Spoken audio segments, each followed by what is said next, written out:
800 millions de shekels, c'est le prêt à 1% promis par l'État d'Israël à l'autorité palestinienne pour l'aider à affronter la crise liée au Covid-19, affirment les autorités à Jérusalem. Pour Herzl Hadjadj, père de Shir Hadjadj, une soldate israélienne tuée dans un attentat à Jérusalem en 2017, il s'agit ni plus ni moins que d'un attentat économique. Il y a de quoi exploser. Je suis membre du Forum des familles victimes du terrorisme palestinien. 130 familles. Nous essayons d'éviter le prochain attentat. Et nous apprenons que notre pays continue à offrir de l'argent à des dirigeants palestiniens qui s'en servent pour payer les salaires des familles des terroristes. C'est totalement injuste. 800 millions de shekels payés de notre poche. Les familles des victimes soutenues par l'organisation LAVI décident de déposer un appel auprès de la Cour suprême israélienne. Le coronavirus a tué 3 personnes au sein de l'autorité palestinienne, quand le Covid-19 a fait 290 morts en Israël. Appel rejeté par la Haute Cour. La Cour suprême a indiqué ne pas vouloir s'immiscer dans un débat d'ordre public. Par cette décision, la Haute Cour a donné raison à l'État. Le souci, c'est la position de l'État qui se sert d'un paragraphe ambigu de la loi d'urgence de financement des ménages votée pour lutter contre le Covid-19 pour justifier le transfert de cette somme à l'autorité palestinienne. C'est tout simplement inacceptable.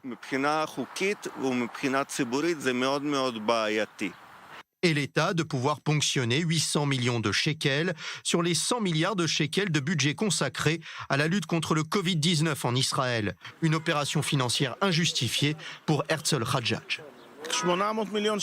Ces 800 millions de shekels sont un cadeau accordé à l'autorité palestinienne. Au lieu d'offrir cette somme aux millions de personnes sans emploi ici en Israël, l'État d'Israël préfère l'offrir à cette entité terroriste. Il est fort à parier que cet argent servira à commettre d'autres attentats contre des civils israéliens. 800 millions de shekels qui s'ajoutent aux quelques 600 millions de shekels mensuels reçus par l'autorité palestinienne du remboursement des prélèvements de taxes israéliennes, comme prévu par les accords d'Oslo. 600 millions de shekels mensuels, c'est aussi la somme consacrée par les dirigeants palestiniens pour honorer les salaires des familles des terroristes, selon les chiffres de l'organisation Shurat Adin. Alors forcément, il ne reste plus beaucoup d'argent dans les caisses pour aider la population palestinienne à affronter la crise du Covid-19. Selon Ramallah, le déficit public palestinien augmenterait même de 1,5 milliard de shekels. Pourtant, selon l'association israélienne palestinienne Media Watch, au premier trimestre de 2020, le montant des revenus palestiniens s'élèverait à quelques 4 milliards de shekels. Cette somme de 800 millions de shekels prêtée par Israël est censée, soi-disant, venir combler le déficit des caisses palestiniennes qui aurait été provoqué par une baisse des revenus de prélèvement de taxes israéliennes.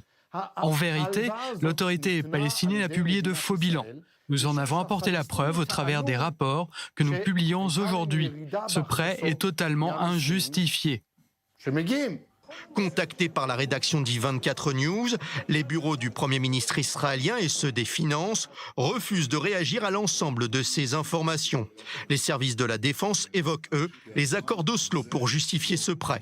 Le responsable du cabinet chargé des prisonniers palestiniens, Kadri Abou-Bakr, déclare à la chaîne anglaise d'I24 News privilégier le sort des prisonniers en cas de banqueroute financière de l'autorité palestinienne. Face à tous ces intérêts politiques, Herzl Hadjadj entend poursuivre son combat pour la mémoire de sa fille et des milliers de victimes du terrorisme palestinien.